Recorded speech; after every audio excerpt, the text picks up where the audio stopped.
Hoje a preocupação que nós temos é os jovens. E qual a preocupação específica? Com o estudo. Por quê? Nessa época de pandemia, o que nós temos são aulas online, aulas na TV, atividades, e nem todos estão acostumados a lidar com isso. Lá nas uma pessoa que também recebeu um desafio, que era a alma, e ele tinha que ir até o povo de Amonia para poder pregar o evangelho. Este era um desafio para ele, e também comparável a um desafio que os jovens receberam. Ao receber esse desafio, ele se esforçou muito, assim como os jovens também se esforçam para deixar muitas vezes algumas coisas de lado, organizar o seu tempo para poder fazê-lo. Okay? Embora o esforço de alma ocorreu, ele não teve sucesso. Então, embora ele se esforçou muito, tanto em espírito quanto o seu próprio corpo trabalhando, ele não teve sucesso. E assim também pode acontecer com os jovens. Os jovens podem muitas vezes sentir que os esforços que eles têm tido não estão dando resultado, não estão sendo positivos. Okay? A alma, ao receber esse feedback de que o trabalho dele não estava sendo certo, não estava sendo produtivo, ele ficou desanimado e ele foi embora. Ele fugiu, ele foi embora. Tá? E isso também pode acontecer com o próprio jovem. Também sentir desanimado, sentir que não está aprendendo com as aulas online, sentir que não está indo para frente, sentindo que não está sendo proveitoso e que é só um tempo perdido. Porém, com a alma aconteceu uma coisa interessante. Aconteceu que quando ele estava indo embora, um anjo do Senhor apareceu para ele. E, enfim, assim como a alma, também pode para os jovens aparecerem anjos. Okay?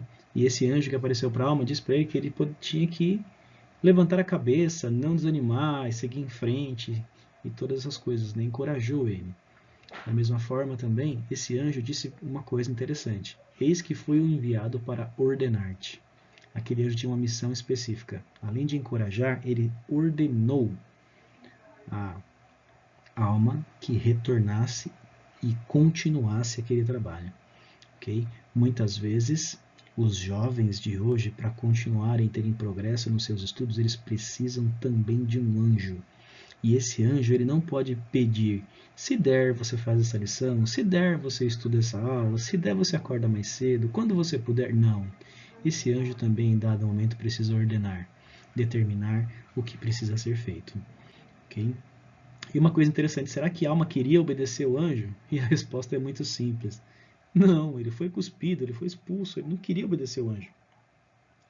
E uma das coisas que relata é que ele estava com fome. Então imagina com fome ainda, né? Então, mesmo não querendo, ele foi e ele obedeceu.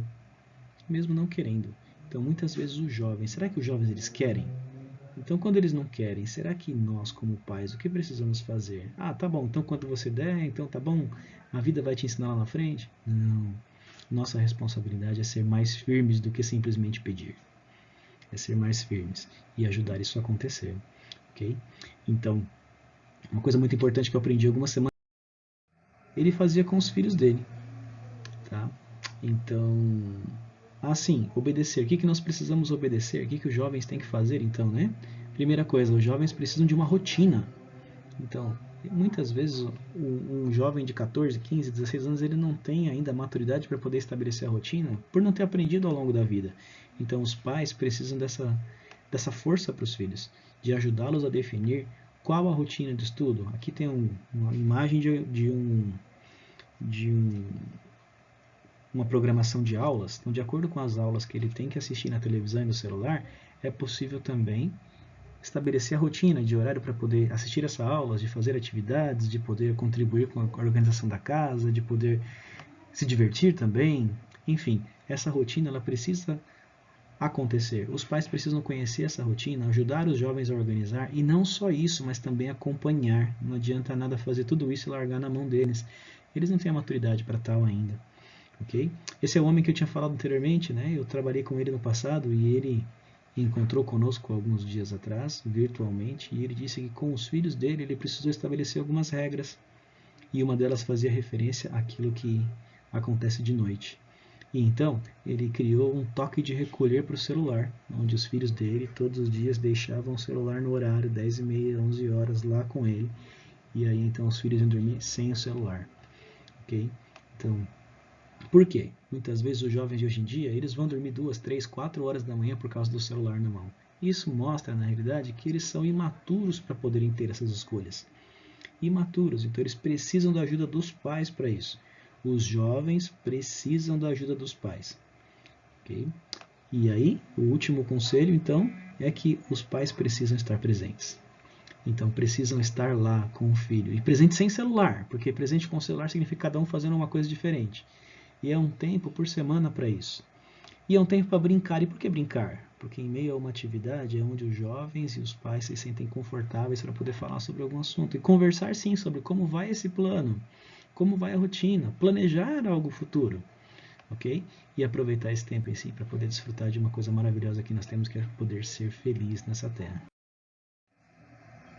O primeiro versículo do livro de Mórmon, o primeiro de todos, diz o seguinte: Eu, Nefe, tendo nascido de bons pais, recebi, portanto, alguma instrução em todo o conhecimento de meu pai.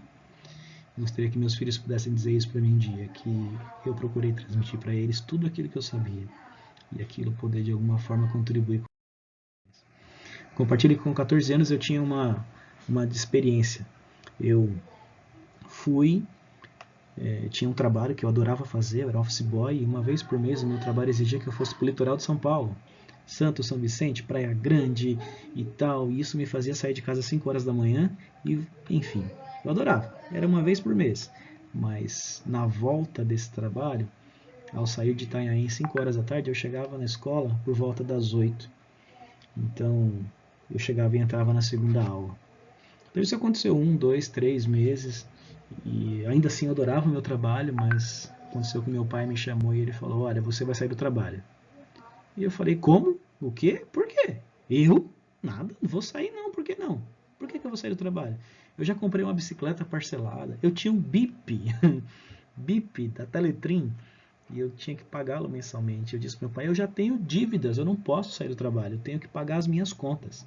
E o meu pai, bem gentil, bem educado, bem cortês, ele olhou para mim e falou: se vira! E na realidade eu fiquei muito bravo também, né? Mas uma coisa importante que aconteceu é que naquele domingo eu fui para a igreja.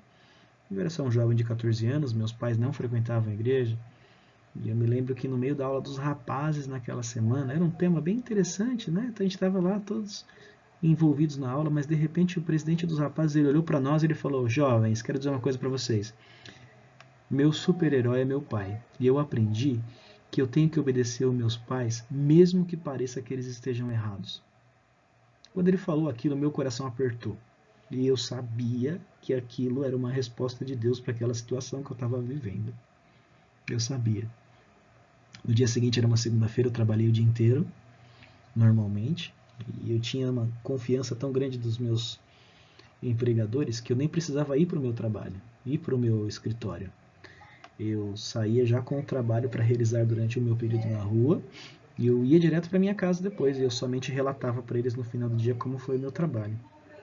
E naquele dia eu relatei em frente à escola, eu liguei, passei uma mensagem na realidade, né, para o BIP da minha chefe, dizendo para ela o que tinha acontecido com sucesso, as coisas daquele dia e que no dia seguinte nós íamos conversar sobre a minha saída da empresa.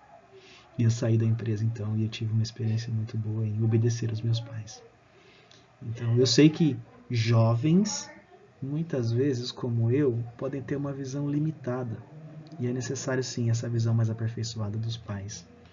E compartilho essas coisas porque eu sei que podem ajudar outros jovens também.